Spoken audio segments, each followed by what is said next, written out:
I love a business idea that addresses a major pain point that people have been putting up with for way too long. Today's guest is the co-founder of one of those business ideas, a business that's hit such a nerve that the Financial Times recently named it the fastest growing business in the Asia Pacific region, out of 1,000 businesses.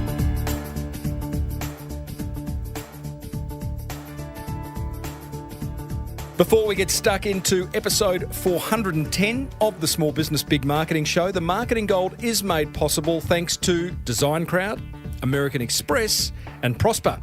Now, Design Crowd you are going to love. It's the world's #1 custom design marketplace where you get access to 550,000 graphic designers, which means you'll get the perfect design every time, guaranteed. You can get $100 off at designcrowd.com/Timbo. And we're made possible by Prospa, Australia's #1 online lender to small businesses. You can check them out at Prospa, prospa.com/Timbo. And American Express, which is pretty much the go-to card if you are running a small business. You can check out what they've got to offer over at Amex Business if you just Google Amex Business. I think you're going to like what you'll find. And now, on with the show. Well, I said, welcome to a small business marketing show, where successful small business owners share their souls to take your marketing straight to the lead. Now, here's your host, Mr. Timbo Reid. And welcome back to the Small Business Big Marketing Show. I'm your host, Timbo Reid. You, infinitely more importantly, are a motivated business owner and you are ready to crank out some great marketing to build that beautiful business of yours into the empire it deserves to be. It's pretty much what we do around here. If it's your first time around, welcome. What took you so long? If it's your 300th time around, thank you. I'm honoured. Big show today. Prospa's co-founder, Beau Bertoli, shares how a wander up and down a few high streets in Sydney led to creating one of Australia's fastest growing businesses. I give away more prizes in the Small Business Big Marketing Monster Prize Draw, where a couple of listeners are going to share what marketing is working for them and subsequently win a prize from me. As per usual, team, there is marketing GOLD dripping from the ceiling over here at Small Business Big Marketing's HQ. So let's get stuck right in.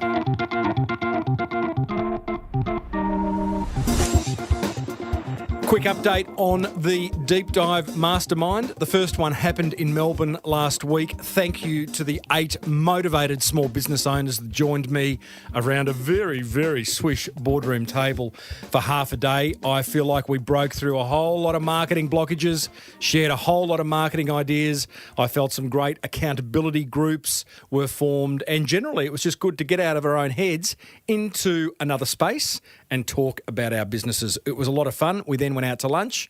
I am going to announce the date for a Sydney Deep Dive Mastermind group in the coming weeks. If you want to be the first to know, keep listening and or sign up over at smallbusinessbigmarketing.com and get on my mail list. I'll give you a little gift if you do. You'll see that when you head over there.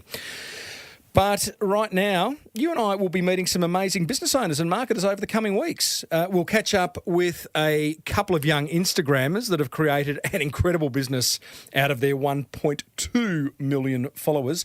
And next week, you and I are going to catch up with video marketing specialist Jules Watkins, who will reveal how to make high-converting marketing videos.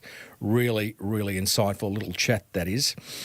Now, that brings us to today's guest, who has co-founded a business that's taking on the banks. I would call that a very disruptive business and one right for its time. Beau Bertoli is the co-founder of Prospa, Australia's #1 online lender to small businesses, and, if you didn't know, and I know you do, a very valued sponsor of Australia's #1 business marketing podcast. Nudge, nudge, wink, wink. Say no more. Now, using proprietary technology, Prospa does loans between $5,000 and $250,000. The application process takes just 10 minutes and funding is often available within 24 hours. That is disruptive. Now, when Beau decided to make it easy for small business owners to get funding, he and his business partner both had first-hand knowledge of their potential customers' pain points. That helps, right? Beau had run a retail business selling motor scooters, worked in property development, and developed a business selling telematics systems. What's telematics? He explains, for fleet managers, before spending 7 years working with a listed financial services company. And Greg, his business partner, has been a serial entrepreneur for years. So sit back as Beau explains how customer research quickly validated their idea, how they got Prospa to market, how they built Prospa into Asia Pacific's fastest growing business in just a few years, as ranked by the Financial Times, and we cover plenty more ground. I started off by asking Beau about his business life pre-Prospa. Immediately pre-Prosper, I actually had another business. So it was another small business. It was in telematics, which is... That's a made-up word. It is a made-up word. But no, it's actually a real business. It's in the sort of GPS fleet management software space. So if you picture a business owner that's got a fleet of, say, 50 vehicles... and you're trying to optimise the way those vehicles operate. So it might be a plumbing business, for example. You're trying to figure out how many jobs can you take on, where are your vehicles, how are they being driven, what's the fuel efficiency. And that was your business? It was, a business that I started. So I partnered with a number of different brands, including a product out of Canada, out of North America. And I was importing that product and then distributing it to fleet owners. So you're old hat to this small business game.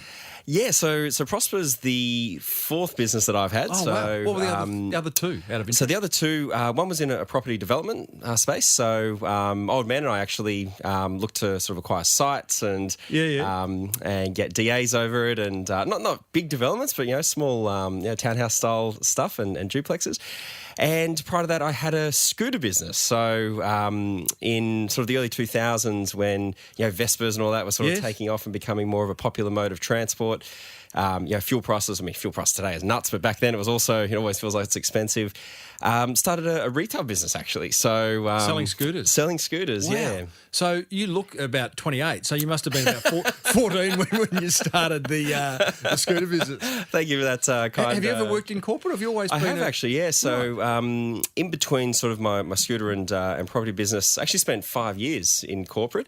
And the reason for that was twofold. So I actually found a corporate that was entrepreneurial, which is quite difficult actually to find, a real corporate that's got the sort of systems processes that you can learn about, but actually act like a bit of a startup and sort of an entrepreneurial mentality. So I was very fortunate to find a great company called Flexi Group. So they're in the sort of consumer finance, commercial finance space. That was sort of my first exposure really to. So you had a realisation at some point that, you know what, small businesses for me. Absolutely, yeah. Are you a serial small business starter and seller, or are you in Prospa for the long term? Because you've had 4 already, right? Yeah, 3. This is the 4th. Yeah, okay. Absolutely. I mean, I think when you start a business, if you're honest with yourself, the truth is you don't know what's going to happen. Yeah. So, and I think every startup or entrepreneur or small business owner can appreciate that first, particularly 1 to 2 years, where you've got this great idea, you're trying to figure out whether or not you can find a customer to actually buy your product and want to refer you to other customers. So it is really unknown in those first couple of years. And I think with Prospa, we knew there was a really big problem. We knew there was a really unique way of trying to solve that problem that we were developing. And it's just scaled into a business that's significantly larger than when we started. We probably even thought we'd get to. Mate, it sure has, and I feel like you've kind of only scratched the surface. We'll come to that and talk about how that growth has happened and where next. But so going back, you are in telematics. Yeah, so I was in. So did you experience a problem while you were in that telematics business of trying to get finance from a bank, how did Prospa come about? So the sort of the challenge in, I suppose, the telematics space as well is that a typical GPS tracking system for a vehicle and then the software that comes behind it was equivalent to about $1,500 per vehicle. So if you have 10 vehicles, that's $15,000. Yeah. And even though there's a really strong business case for a business owner to say, yep, I can probably save fuel, or maybe I don't need 15 vehicles, I might be able to get away with 14 with the insights, it's still a large lump sum to come up with. So the challenge of finding capital as a small business owner has always been there, and it probably will always be there. But it was actually a mutual friend that introduced me to the co-founder of Prospa. His name's Greg Moshal, and Greg is also a serial entrepreneur. I think this is his 7th business. So Love it. love it. Yeah, he's had a number as well that he's exited, and he was in the process of selling one of his previous businesses. And he'd had the same experience as a business owner of finding capital. So when I had my telematics business, for example, I was importing stock from Canada, and I couldn't just import. It wasn't just in time kind of provisioning. I'd have to order hundreds of these units, which my buy price on that was around about $1,000 a unit. So if I'm bringing 200 of them in, I've got to come up with $200,000 cash. But you've made all this money from property development, so you got the cash. I was fortunate under your bed, isn't it? to do it, but the better the company did, the more cash it consumed in terms of inventory. So and then you had a fulfillment time, and then customers weren't going to be paying you on day one. You were going to be putting them on 12 or 24, 36-month contracts. So the money was going to come in over time. So I had a very profitable concept, but the bigger it became, the more cash it needed. And that's quite often a challenge that many small business owners face. And Greg, the other founder, had seen that in his own businesses. He had a fashion accessories business where he was supplying almost 6,000 retail outlets across the Asia Pacific region. And he was providing stock to companies like Myer and David Jones, who they'll pay you in 90 days if they want, 120 next month. And by the way, if they are listening, get real, guys, because 60 to 90 days is not good enough. No, it really isn't, For a small business owner, that can kill a small business, right, in terms of cash flow. It really can, And quite often what the bigger end of town is doing is using the small business terms as a bank. Yeah, we're the bank. Yeah, it's... How wrong's that? It really is wrong, it's a interest-free bank for them too. Yeah, so correct. You sort of see why they do it, but it doesn't make it right. We're digressing, but the small business owner can't kick and scream because they don't want to lose the business of the big corporate. So you're caught between a rock and a hard place. You really are, and you know they're going to pay the invoice eventually. Yes, so it's a safe invoice, but it's like in there too. So, exactly. So what was the main blockage? I've not borrowed money for a business. What's the main blockage when you're going to borrow money like you and Greg were doing? There's a number of things. So the first is the time that it takes. So before Prospa had come about, Greg and I, as I said, we'd had businesses and both gone to look for finance. So, but if you go through a bank or a traditional financier, it typically takes anywhere up to 2 weeks just to finish the application that you need to submit. And I can recall walking into a bank branch, I won't say which one, looking for a small business or a business lending expert. They didn't have one. They said, here's the application form, which was a 16-page document. Wow. And on the How long are we talking? 6 years ago? This would have been 2000. Yeah, so probably about 6-7 years ago. Yeah. The process isn't that different today, by the way, in the big institutions. But you'd have this 16-page document. On the final page, you would have a checklist of all the extra documents you needed to provide, and pretty much all cases required you to go to your accountant. So now you're spending money and get copies of financial reports, your business activity statements, a whole range of manual documentation that you may not, as a small business owner, have kept on your files. Sure. You might be keeping with your accountant. You submit that into the bank, and then it would go into the assessment process. And that could take anywhere from 2 weeks to 6 weeks. I feel sick listening to that. It's terrible. Just to get an answer. And what aren't they getting? Let's have a bit of a bank bash. what aren't they getting?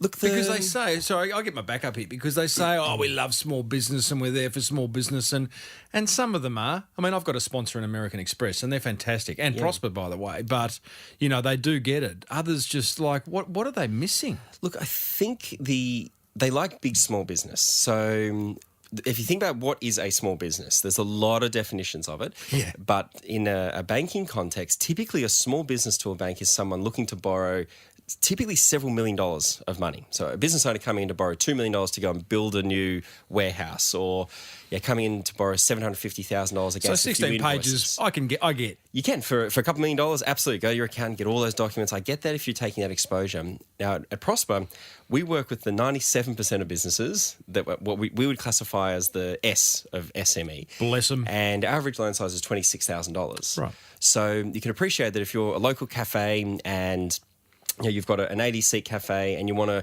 renovate the back, put a new shade cloth in to add another 20 seats to your cafe, and that's going to cost you $30,000 to do. You don't want to go through this laborious process. No. And the reality is I don't think the banks want to go through it either, because they can't make money out of a $20,000 facility with all of that cost maybe the involved. 16 pages plus attachments is to put you off, right? Unless you need a lot of money. Sometimes I think processes in big corporates are just there because it's the way they've always done it. Keep people busy. That's right. So you and Greg are in business. You're going, geez, borrowing money's hard. You've looked each other in the eye at some point and gone, should we take it on?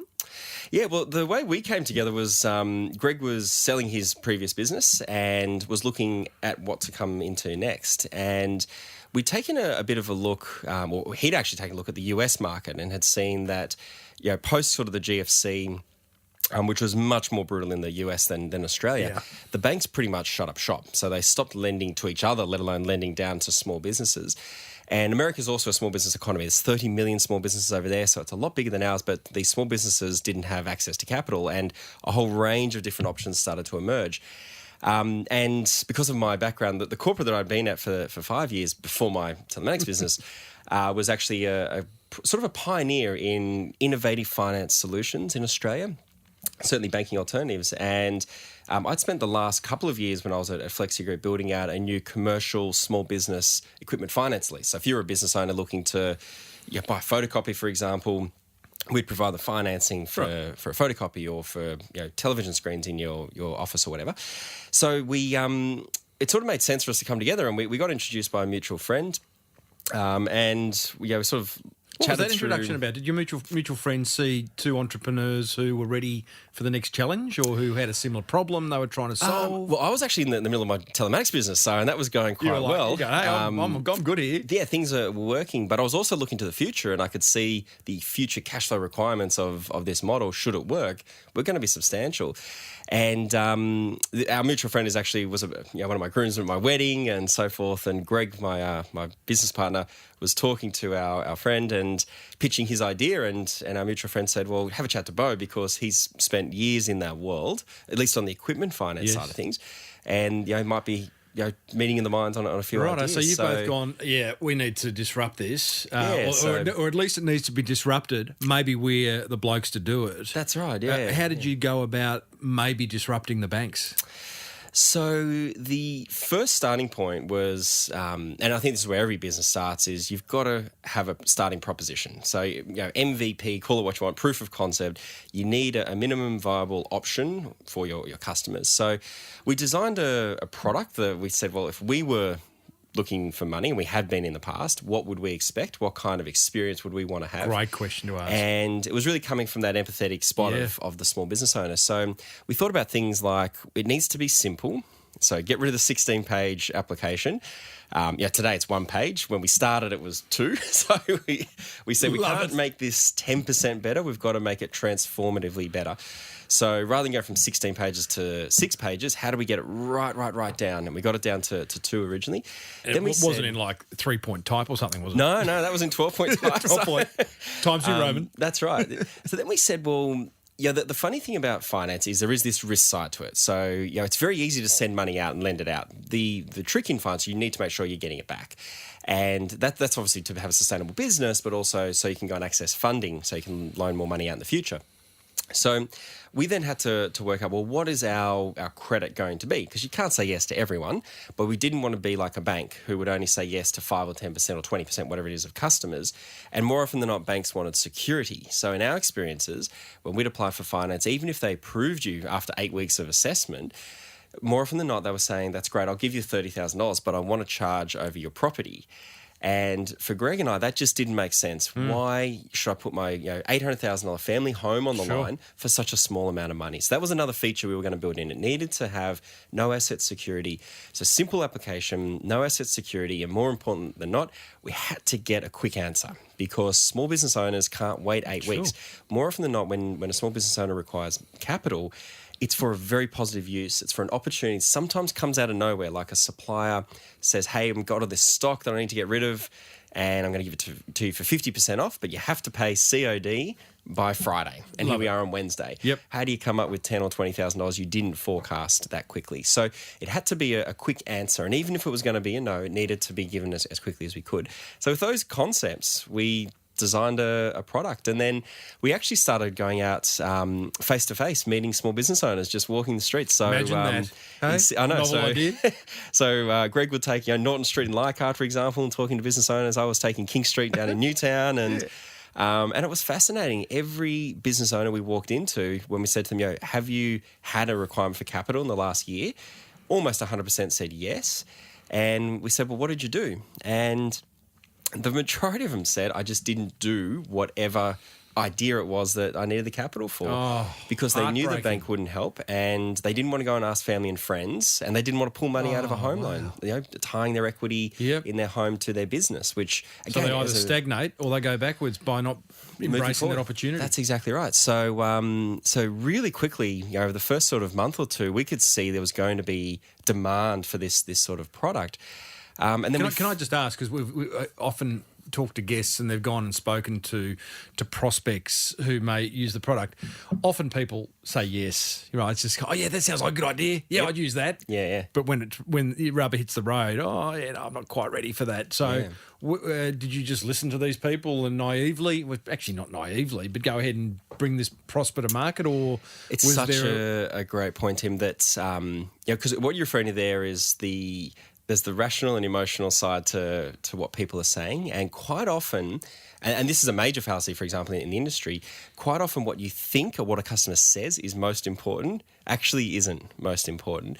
And when we started the business model, for example, there's a few different things to our product. So we've got to create, obviously, a loan amount. We've got to have a term. So how long do you have to repay the money over?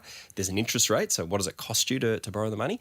There's a repayment amount. So is the repayment done on a quarterly, a monthly, a weekly, or a daily? So there's a lot of different features.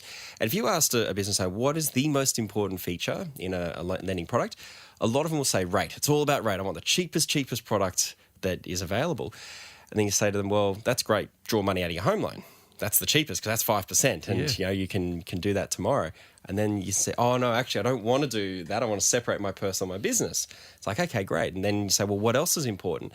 And that's where things like convenience, things like access, so will I get a yes and how quickly will I get a yes, become far more important than things like price. So were you asking these questions when you were walking up and down Newtown? We really were, and we were actually putting propositions in front of customers saying, well, okay, if I can give you a 10% rate product, but it takes 6 weeks to get an answer, or I can give you a 15% or 20% product and get you an answer in 2 days. Which one would you prefer? And that started to guide the way we designed the product. And that was a really interesting experience for us, because what we were doing without realizing it is this sort of concept of user experience or design thinking. We were actually implementing that in that initial user research. And, in the first sort of 6 months, we took it steady. As I said, it's very easy to send money out in our business. You got to make sure that you're getting it back. And we were able to build up a really good base of initial customers, lend out a few $1 million. And as we were getting repayment history from customers, we kept on researching and asking them, what did you like? What didn't you like? What do you wish we were providing that we weren't?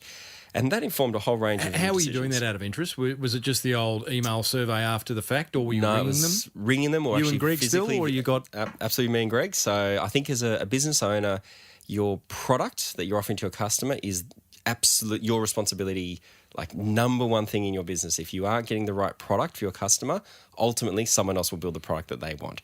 So as a CEO, business owner, the most critical component is product. And if you get the product right, you end up having customers that love you, that will refer you, that will advocate for your brand, and that builds a really good base over time. Yeah, I love that. I just love the fact that you've gone out and not only spoken to them up front, but continued to speak to them. So where was the transition between you and Greg leaving your existing businesses and going, okay, selling those, Prospa's our 100% focus now? It didn't take us very long, so it was less than 6 months into the sort of initial stages, and we could see what was in front of us. That must have been exciting. It was really exciting. Yeah, it's we'd hired our first few people by then, and I think we had a little group of about 8 employees in our office, and I think we've now moved through 6 offices. So and you've got 165 now. Wow. In the team. So the headcount growth has been phenomenal, but that first, again, even in that first year, you still don't know if you've got a really successable and scalable idea. Was there no one else doing this? We were one of the first. Yeah, there wasn't anyone. So why? I mean, with all respect, in hindsight, is wonderful, isn't it? Absolutely. And when Greg and I first sat down, and I'm a big believer in any business owner, before you go into business, because you convince yourself it's a great idea. Yeah. Right? There's a great book called The E-Myth, The Entrepreneur's Myth. Yeah, well, I've interviewed Michael. Oh, yeah, great. Michael, what's his name? Anyway, Gerber. Yeah. But it's great, and he talks about a lot of these sort of concepts about don't convince yourself of something that you haven't actually proven to be true. And a lot of small businesses unfortunately fail in the first year because they sell themselves a story of success that doesn't really exist. So one of the questions that I think every business owner should ask before they head into business is that question: why isn't anyone else doing this? Because in my view, if something's a really good idea, there will be someone else has doing tried, and if there isn't someone else doing it, they failed for a reason. And you should explore that. Go and find and have a look what other people tried, what businesses did. Go talk to the people who failed. So where did you end up with that? So we did that research, and we couldn't find an example. And this was one of those business problems, rare as they are, where no one had tried to solve it. And in the beginning, we were like, geez, maybe we're missing something here. Maybe there's a reason why the banks don't play in this market. And again, you start to disprove these fallacies. One of those in the banking world was that small businesses are risky. They all fail eventually. And that's just not true. The first year, yes, there's a high failure rate. The second year, that drops off significantly. But by year 3 and beyond, small business owners are entrenched. They've understood their product market fit. And now they're trying to grow their businesses and operate them in new ways. So, we were able to disprove that sort of fallacy about where does risk lie. And the other part of small businesses is they're all different. No two businesses are the same. Even in the same industry, in the same suburb, if you have 2 cafes, they're actually very different businesses, different product offerings. Potentially they've got different rents that they're paying. They might have different seat sizes. One might have 80 seats, one has 30 seats. There's going to be a different operating model for those 2 businesses, even though they're in the same demographic and geographic area.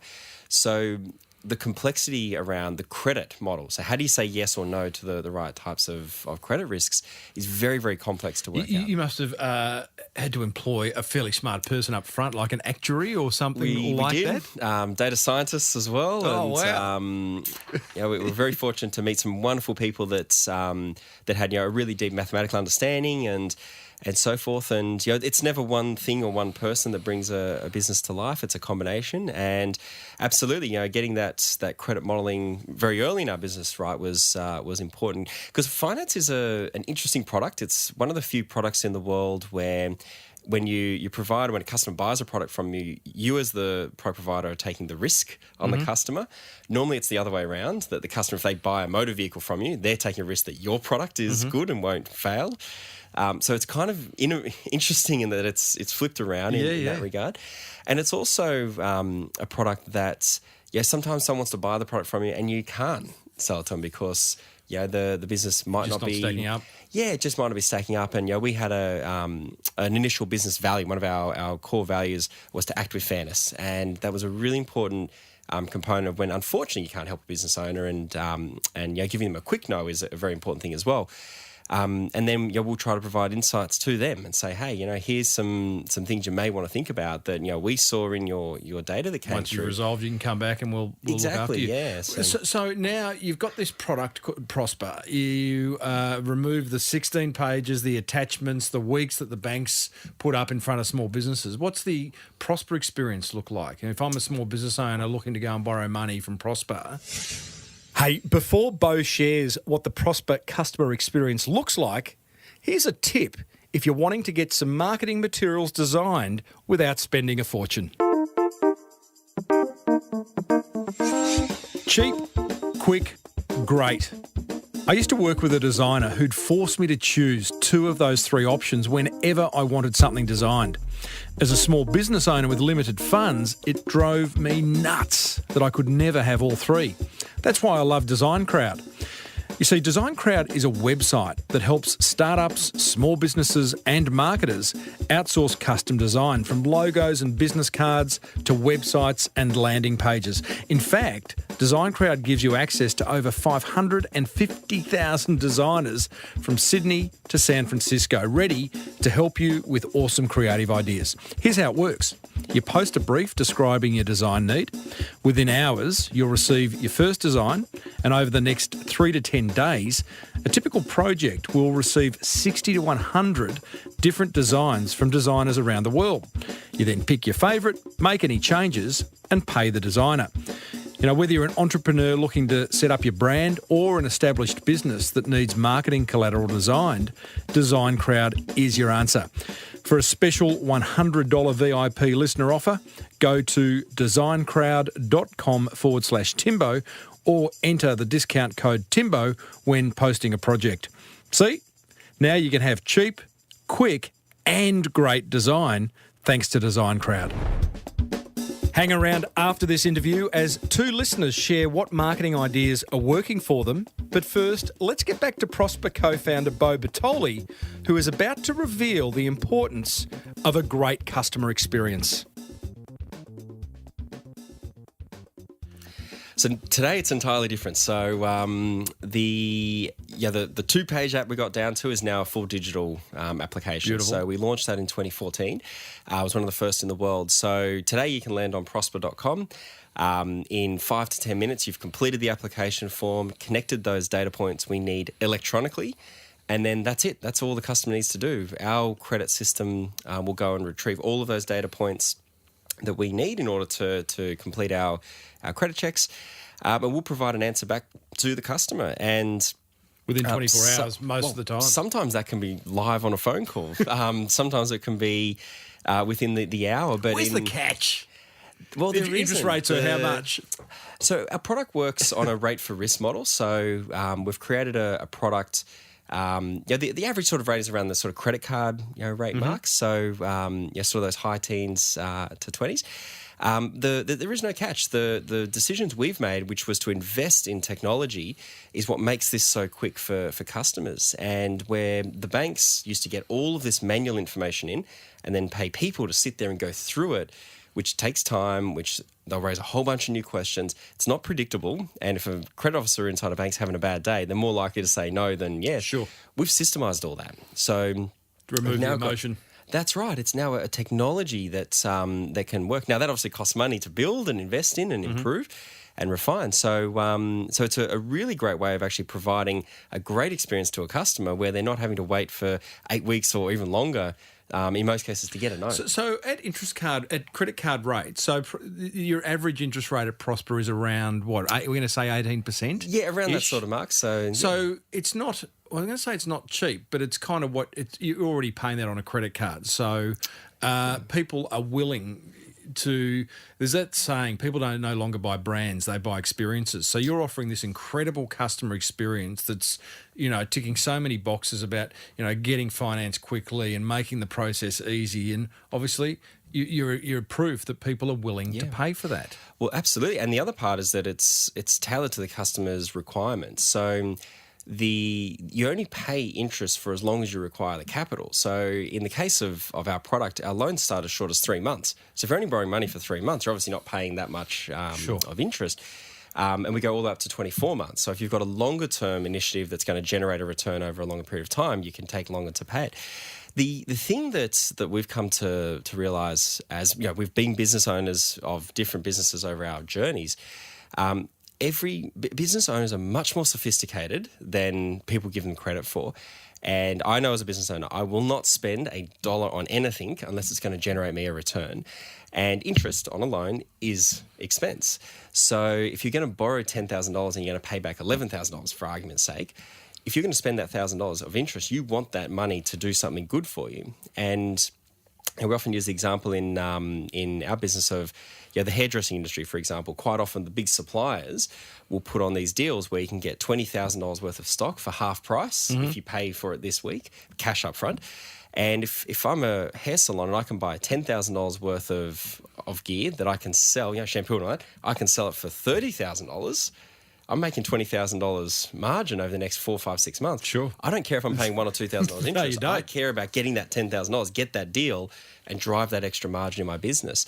So we've tapped into an understanding of the customer, and we actually ask them, what are you using the money for? Like, what do you expect this to generate for your business? And from a capital return perspective, it's amazing. We're a part of these journeys of customers growing their business. They take on these initiatives, they bring more revenue in, and then potentially they actually grow and expand their business into a second salon, or they open up a new location. So we're a part of these journeys in a big, big way. Scope where you're at now with Prospa, Beau, you've got 165 staff. How many millions have you lent to small businesses in Australia? So we've now lent over $500 million. So it's He says that with a very big grin on his face. That's amazing. It's a lot of money. Yeah, it's in 5 years. In 5 years, yeah. It's and it's in fact we've done $300 million of that in just over the last 12 months. You've had crazy growth. You have had some crazy growth. I mean, I saw Financial Times ranked you as the number one fastest growing company in Asia Pacific with. Was it like sales revenue increase of 6,000? 16,000. 16,000. Now, clearly operating off a low base there, right? But that's it was 16,000% growth in 5 years. Yeah, it's that was a wonderful accolade for the company to. We didn't expect to be the fastest growing in Asia Pacific, but absolutely, and I think it goes to a couple of points. I mean, number one, it goes to the size of the problem that exists in Australia. We are a small business economy. You know this better than anyone, Tim, that there's 2 million small business owners, and all of us know a brother, a father, a mother, a friend that's owning a business or running a business. And running a small business is bloody hard. And if you think about, as small business owners, what is on our mind, what keeps us up at night, there's only a handful of things. It's growing our revenue and making sure we've got good cash flow coming in, and it's managing our costs. And quite often the difference I'll between add people to that. Everyone who sits in this seat goes, gee, it's hard to find good people and keep good people. It is as a small business owner, absolutely. And a lot of the challenges are around working capital and cash flow timing within businesses. So we've tapped into a really big problem that exists for a very important part of the economy. And then we've delivered it in a really innovative way, in a way that it takes tens of millions of dollars of investment to build the experiences and that we've got. 165 people, it's not a small business in that regard anymore. Even though we still think and operate like a small business. But did you have to go to the bank to borrow to build Prospa? Do you know, we don't take any funding from banks. I love it. Good on you. No, we're not reliant upon the banks in that regard. But, well, that would go against everything you stand for, wouldn't it? Yeah, so, they do. They've got parts of the bank called institutional banking, and that's when they lend hundreds of millions of dollars. And look, eventually I think we'll be big enough to tap into that. And look, for a bank, that could also be a very easy way. Would you want to? If it was under the right terms. You might not have choice. Well, a key part of bank offerings is that it is cheap capital. So if Prospa can go through the 8 weeks or 8 months or whatever it is that we have to go through to work with and find really good cheap capital, and then we can provide that through to our customers in a form of a cheaper finance, then that's a good customer outcome. So we could work with the banks in that regard, and it actually gives the banks access to lending into small businesses without having to try and do it themselves. So we do explore that and keep on looking at the capital requirements of the business. We're talking to Beau Bertoli, co-founder of Prospa, Australia's #1 online lender to small business and a sponsor of the Small Business Big Marketing Show, for which I thank you, Beau. Now, tell me, it's a pretty good story so far. It's quite exciting. And I feel like it's literally, said this before, but Jeff Bezos, who owns Amazon, when asked about Amazon, says, we're in day one. This is the biggest business in the world. And he's going, with such a long way to go. Yeah. Even when you say you've lent over half a billion dollars to small business, whilst that's a big number, I kind of get the sense that we're in very, very early days of Prospa. Do you kind of feel that? We actually nicked that value day one. We love it. It's amazing, isn't it? Like when I heard that, I'm like, but mate, you've got the biggest company in the world. Surely it's mature by now. Now he's the richest man in the world. Yes, he is. As well. Amazon's a phenomenal. But I think that philosophy of day one is so applicable to every business owner. Yeah. And I think we've had a bit of a chat about this in the past, Tim, that in this day and age we've been in this technology revolution for 30 years, but what is happening is that the pace of change in tech is accelerating, and consumer choice is exploding. It's becoming easier and easier for the end customer to buy a product from somewhere else. So as a business owner, it is critical that you think like, I'm starting this business today. What would I do differently? Knowing what I know out of the last 2 years, 5 years, 10 years of doing my business, what would I do differently if I was starting this business today? And we at Prospa, for example, we come in and ask that question almost every week. And great question. Yeah, we have strategy sessions around it on a very regular basis. We don't try to build 5-year business plans, by the way, or 3-year business plans. We build a 12-month business plan and we review it every quarter. Love it. And we've got a long-term vision. That long-term vision is to change the way small businesses experience finance. And it's really important for us to guide our decision-making towards that long-term vision. So clear vision, vague plan is the way we think about that execution. I love it. And Yeah. having that vagueness doesn't mean you're chaotic in your decision-making. We're actually really clear and specific, but we're always coming back to what would we do different if we were starting this business today? Because that's what competition is asking when they come into your market. And sometimes people come into your market that are much better capitalized. Maybe they've even got more depth of experience than you have. You might have been doing something for 3 years. They've been doing it for 20 years. And here they come with $1 million behind them or more. So that day one philosophy is really important to embrace. I love the fact that you're coming together often and revisiting your vision and revisiting your plan every quarter. A lot of small business owners listening probably get caught up in the busyness of business and forget to do things like that, and it's probably at their own risk peril that they do that, because stopping and looking around is probably a good idea. Oh, it's so critical. Working on the business or in the business. One of the things we actually did very early in our business. So you'll have an office, no doubt, or a site that you work on. You've actually got to book an off-site place that you do these workshops at, and one day a quarter. If you can't put 4 days a year aside to work on the strategic side of your business, asking questions like, where are we playing in which markets? What are we doing? And how are we going to win in these markets we play in? Do we have the right capabilities in the business? Even if you're 5 people, are those 5 people the right capabilities to execute against that plan? If you can't make 4 days a year, you're doing something wrong, in my opinion. So. I want to talk about the growth and the marketing that's kind of helped with the growth. But before we do that, Beau, great story so far. What have you found difficult? Lots. Number one? The biggest challenge that I think we've found is evolving through the different people phases of the business. So as a small business, and I'd view a small business typically as less than 30 people, you're more like a family. You know everyone, you're really close. Quite often when you start a business, you're recruiting from your network. So you've got a brother's friend that you know, and he's an expert in this area, you can bring him in and so forth. So it's a very different feeling in that sort of business. Then you've got to cross this sort of threshold where you say, well, are we going to be a family lifestyle kind of business, or are we going to grow up and are we going to try and build something even bigger? And that's when you start to do things like hire leadership roles in your business. You might hire a senior manager, like a GM or an executive, like a chief financial officer, for example. And that's when you start to build out a much more corporate-oriented style feeling. And that is a big transition for people, because quite often people join smaller businesses to have that family feeling, that family ethos. So those transitions, I don't think they ever stop. I think the bigger you get, the more you go through them. But it's the managing through those that we've found difficult. So we've still got a great and continue core. to find difficult. We do, yeah. So we've got 165 right now, and it's interesting. There's a lot of talk out there about how many people can you know really, really well. It's 150, isn't That's it? right. Yeah, it's that kind of village. Have you read the Flight Centre book? I haven't read it, It's but all about it. Yeah. That's exactly right. It's that whole concept that you can recognise faces beyond 150, but you won't know their name. You won't know. Well, the a lot 150, about and we talked about this on a show recently, so I won't go back into detail on it, except to say that the 150 comes from tribal days. Someone discovered in what's the study of humans? You know what I mean? Yeah. And found that a tribe of 150 was a good number. You could protect each other. You could feed each other. You knew everyone. We had all the different skills required within 150. But after 150, it starts to fall to pieces because it just gets too big. Too many mouths to feed. Too many chiefs. Not enough Indians. All that type of stuff. Yep. So then you split.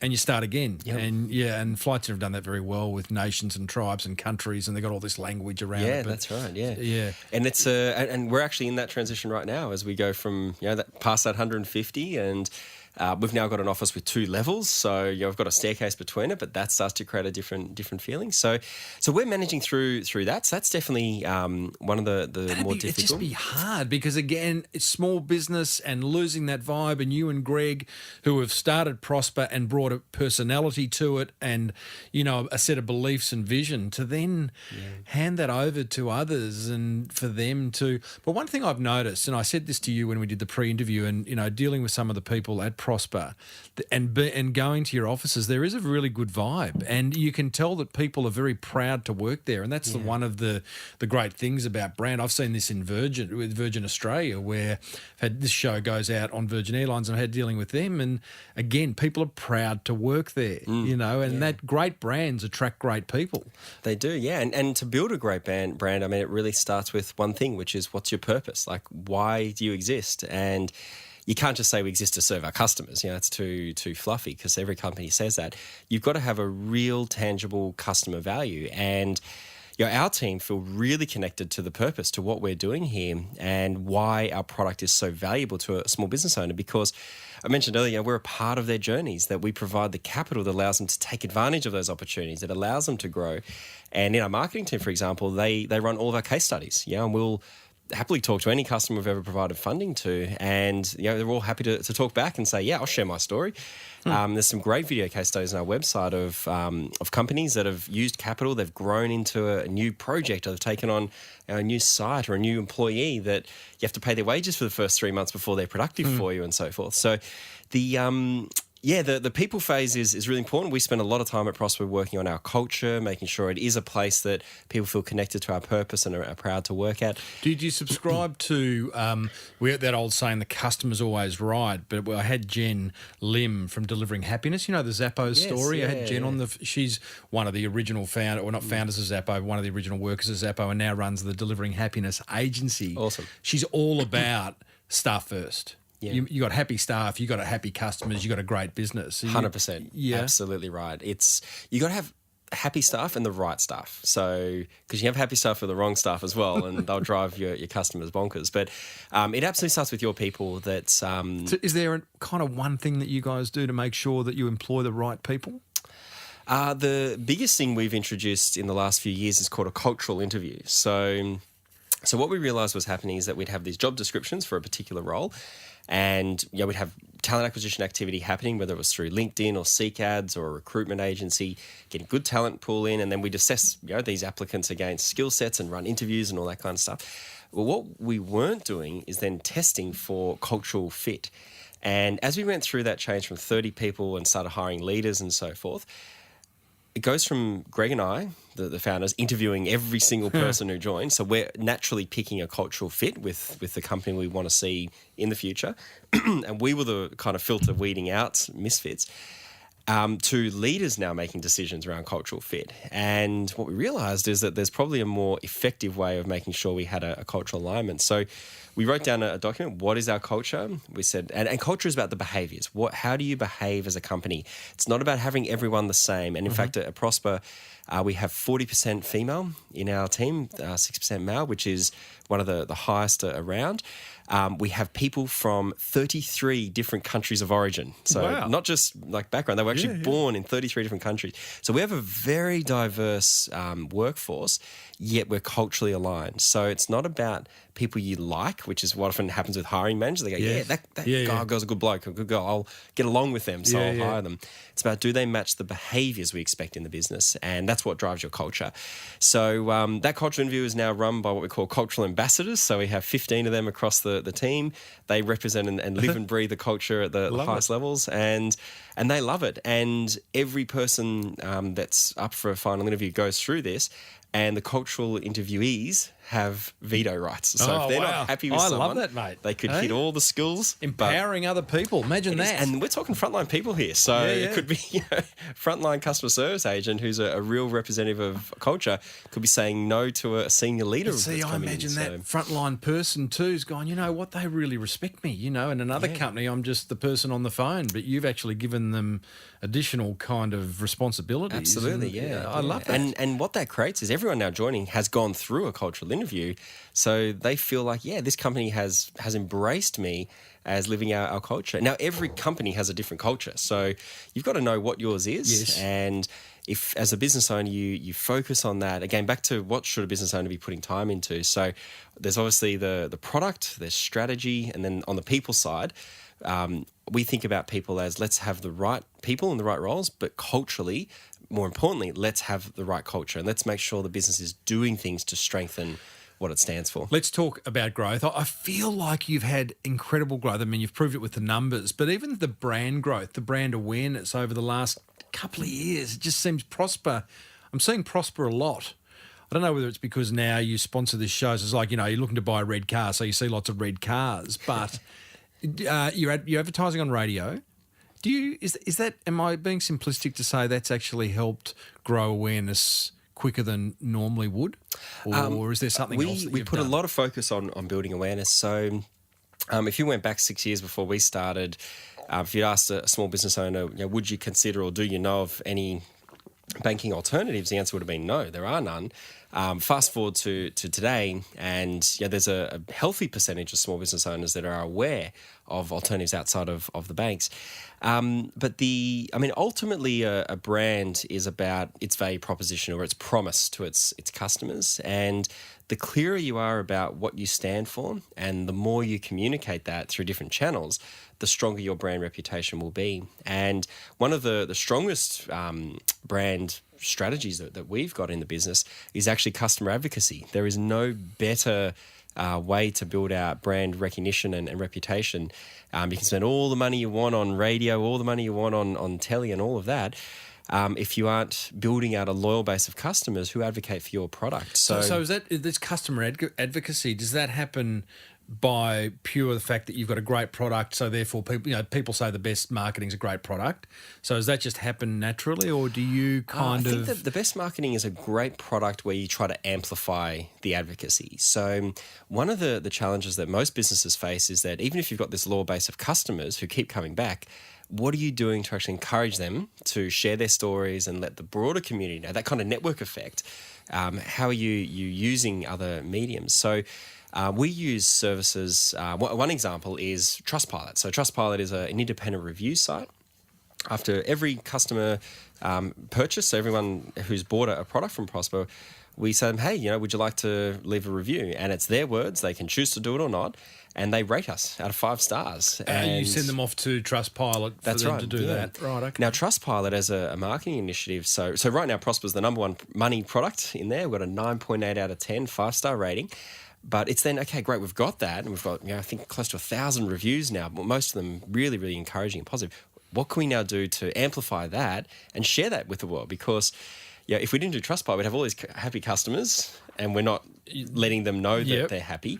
Now that they've gone to one place, how do we then amplify that through other channels? So we'll take that and we'll say, put it on our website. So if someone new is landing on our website, they'll see that every opportunity I get to talk about, or the company gets to talk about Trustpilot, we'll refer to, well, look, we are the number one money product. So we must be doing something right if all these independent reviews are saying so.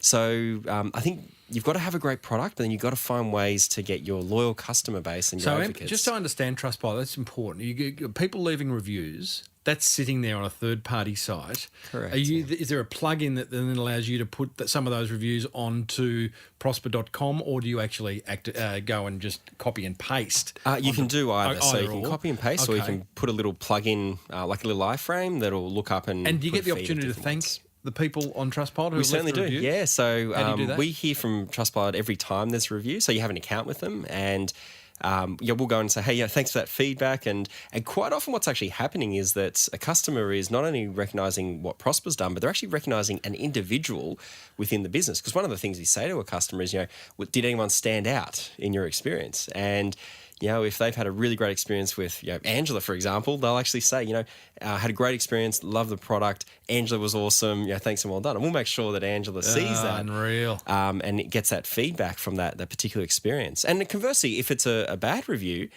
it's not just stopping and going, oh, well, we've got mostly good reviews. It's like, whoa, what went wrong there? Let's dig in. Yeah. And right up to the highest levels of our business, will be on the phone talking to that customer saying, look, geez, what happened here? Let's get to the bottom of it and try and resolve their grievance. So fortunately, there's not many of them. So as a brand, you've got to be really clear what you stand for. You've got to activate your loyal base of customers, and every business has this repeat base of customers.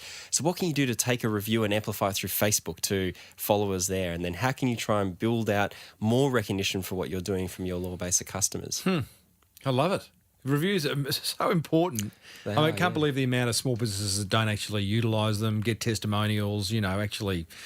a whole lot of happy, and even if they're unhappy customers. I had a Jay Bayer on this show a couple of years ago who's written a book called Hug Your Haters, and it's actually those bad reviews that are actually the ones that we're going to learn the most. And I tell you, as a business owner, I hate seeing bad reviews, but I love them at the same time, because I'm like, right, there's something we're not doing correct there.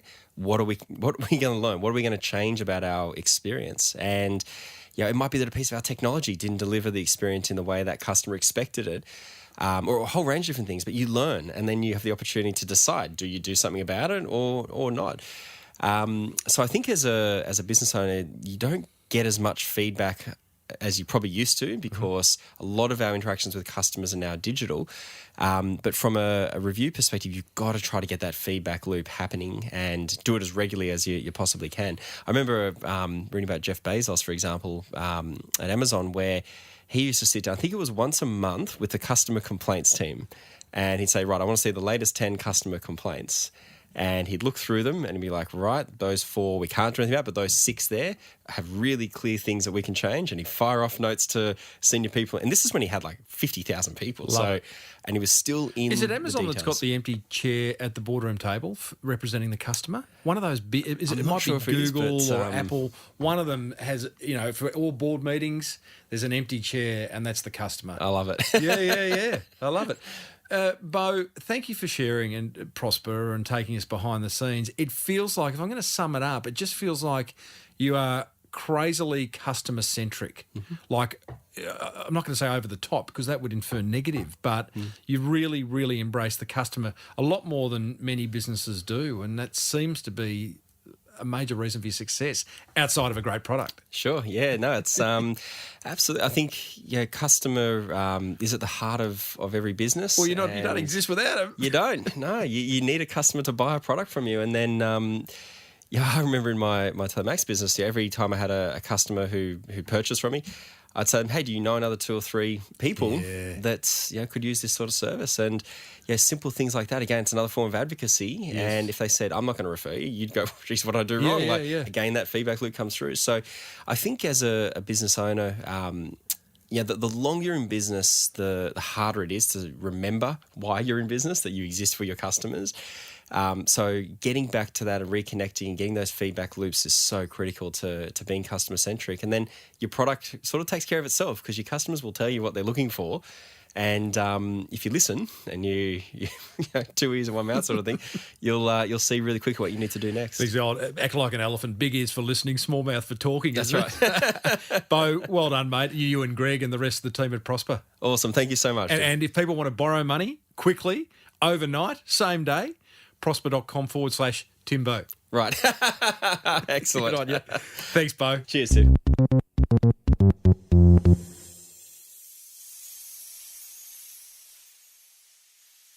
Well, there you go, team. Prospa's co-founder, Beau Bertoli. What a great success story.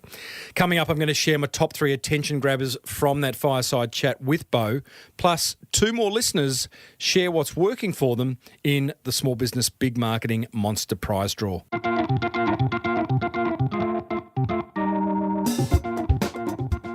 Cash flow in business is everything, right? That's why I'm excited to introduce you to Prospa, Australia's #1 online lender to Aussie small businesses. But don't take my word for it. Small business owner Nioli Scobie of Truly Tea won the contract to supply the Opera House and needed to quickly ship tens of thousands of tea bags and 2 tons of loose leaf tea. Where was she going to get the money for that? Okay, well, I already supplied, part of the Opera House, and then they offered me, inside the Opera House, which is a very big deal, and I had to have a lot of stock on hand.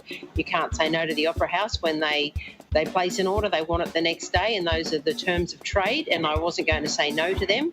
I'd knocked back too many opportunities in the past, so I phoned up a finance guy I trusted. He said, look, there's a new player on the market, Prospa, give them a call. I gave them a call, and within 24 hours I had the money in the bank. Prospa, Prospa. That's where she got the money. Apply online in 10 minutes to borrow up to $250,000. Call 1300 882 867 or visit prospa.com/Timbo.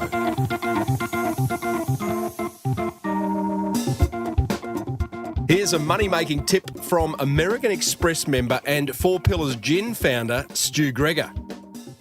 I, for the life of me, don't understand why a business won't accept Amex, because what you're potentially doing is knocking back customers who want to spend money on your product or your brand or your service or whatever it is. And I frankly don't understand it. If someone wants to give me their Amex and buy 10 bottles of gin, I tell you what, I'll take their Amex, thanks very much.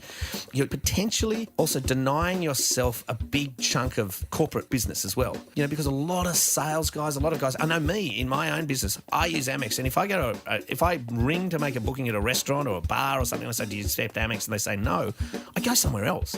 So they don't even know the business they're missing out on. It beggars belief. And I often find myself having these rather awkward conversations at the with a shopkeeper or a bar owner or a restaurateur saying, why wouldn't you take it? I'll pay you the extra. I'll pay $1.50, the credit card service fee or whatever you want. Take my money. It's Business 101, really. Make it easy for people to give you money. Speaking of money, the American Express Business Explorer credit card comes with 50,000 bonus points every year, a low interest rate, and 2 points on every dollar you spend. Not to mention a couple of tickets to the very swish Amex Lounge at Sydney International Airport. Search Amex Business to find out more. New American Express card members only. Terms and conditions apply. Righto, my top three attention grabbers from my chat with Beau Bertoli of Prospa, thanks to Design Crowd, American Express and Prospa. Attention grabber number one. Ask yourself if you're truly solving, in the easiest way possible, the major problem your customers are facing. Now, as a business owner, I hope you would be able to articulate that problem immediately and then work your way through all your marketing touch points to make sure that you are solving it in the most elegant, simple, easiest way possible. Attention grabber number two, make time for face-to-face conversations with your customers. Send your surveys out. I'm going to be sending a survey out soon to you guys to see what you think of the show, where we could improve, what you're loving, but also face-to-face conversations. I found meeting with my Deep Dive Mastermind members last week, being able to eyeball my listeners, I personally learned so much from talking to them. So I encourage you to do the same. Attention grabber number three, I love how Beau puts aside 4 days a year to go off-site with his team and work on the Prospa business. Not in the Prospa business, on the Prospa business. I hope you can do the same. Whether you can do 4 full days, start with 1 full day a year. Get off site with your team and work on your business. That's what grabbed my attention. I'd love to hear what grabbed yours. smallbusinessbigmarketing.com/410 is the place where you can leave me a comment. Come on down. It's Timbo's Monster Prize Draw. Oh, yes, indeedly, doodly. It is time to learn from you, the listener, and it's time for me to give you, the listener, some prizes, the Monster Prize Draw. All you have to do is email me with either an email or a video or an audio, whatever you want to do, whatever floats your boat. Tell me about one idea you've learnt from listening to this show and that you've implemented in your business and what impact it has had. If I choose yours, I'll read it out here and send you a prize that's kindly been donated by a past guest. Plus, the email of the year will go and win a $2,500 hot lap with Steve Richards, past guest racing car driver Steve Richards. Righto, let's find out what today's winners have implemented. The first one is from Sean Howie of approvedalg.com.au. And it is an incredibly simple email and idea. He says, "Hey, Timbo, I have been trying to add a blog post every day for the past 12 months. Sean." That's it. That's okay. He's heard me talk about blogging on a regular basis. Now, I've checked out your website, Sean. You're not doing it every day, buddy. Hey, don't lie. You'll get caught. That's what I say to my kids. But you have been blogging fairly regularly, and I like that because blogging helps you articulate your message. It adds value to your audience, your prospects, your clients, if you're blogging well, and it keeps your website updated. So that is a good outcome. For that simple email, Sean, and that initiative, you have won yourself a box of 8 chip canisters from the Good Crisp Company, thanks to Matthew Parry, past guest. That's valued at $30. And you've also won a 6-pack of Mr. Lee's noodles. They are delicious, thanks to past guest Damien Lee, also valued at $30. I will be on the email to let you know how to claim that. Sean, thank you, buddy. The next email is from listener James Slate from Dinkum Dinosaurs, which is their dinosaur comedy shows. I love that. Probably a bit dated, bit last millennium. See what I did there? Thank you very much. No, they're probably very, very funny. I've looked at your website, James, and that looks like a lot of fun. He says, "Hey, Timbo. First of all, thanks for filling my driving time with ongoing inspiration and great marketing tips." You're welcome, James.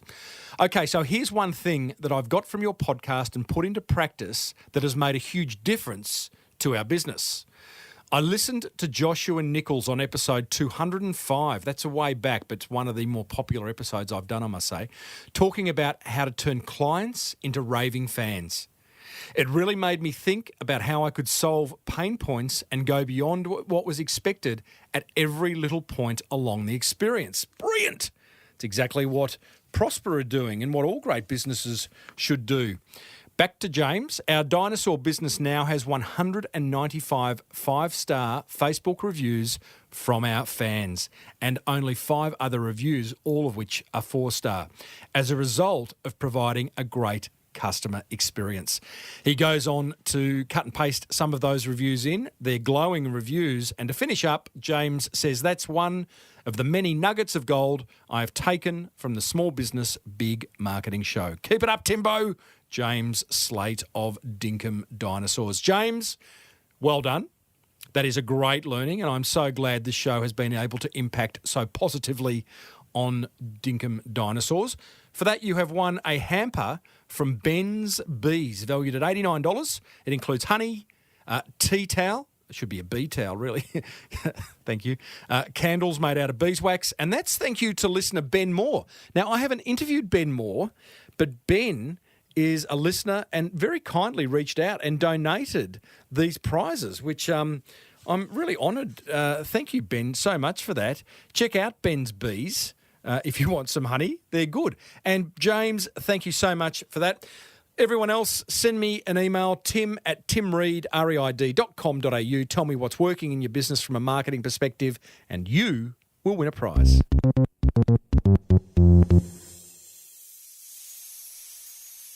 Alrighty, that nearly brings us to the end of episode 410. You and I cover some serious marketing ground in this show, don't we?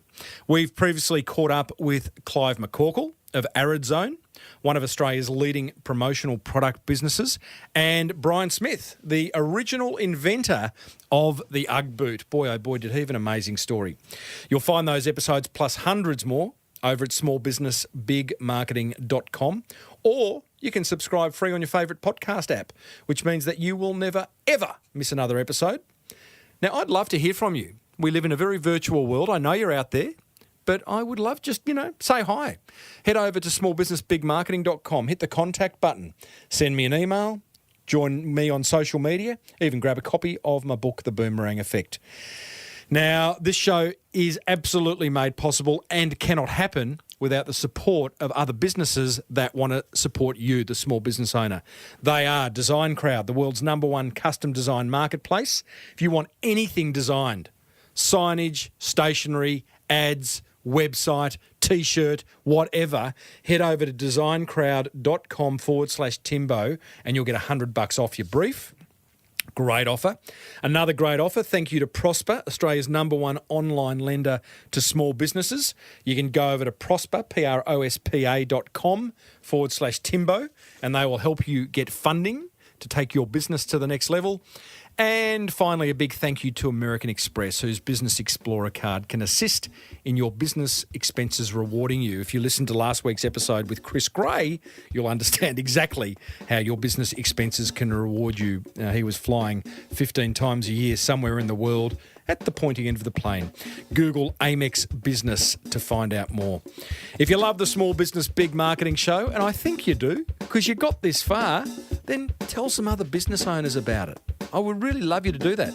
Just email or put on social media, smallbusinessbigmarketing.com. Check it out. That's all I want you to do. Until next week, I'm Timbo Reid. Always have been, always will be. Thanks for tuning in. May your marketing be the best marketing. Bye for now.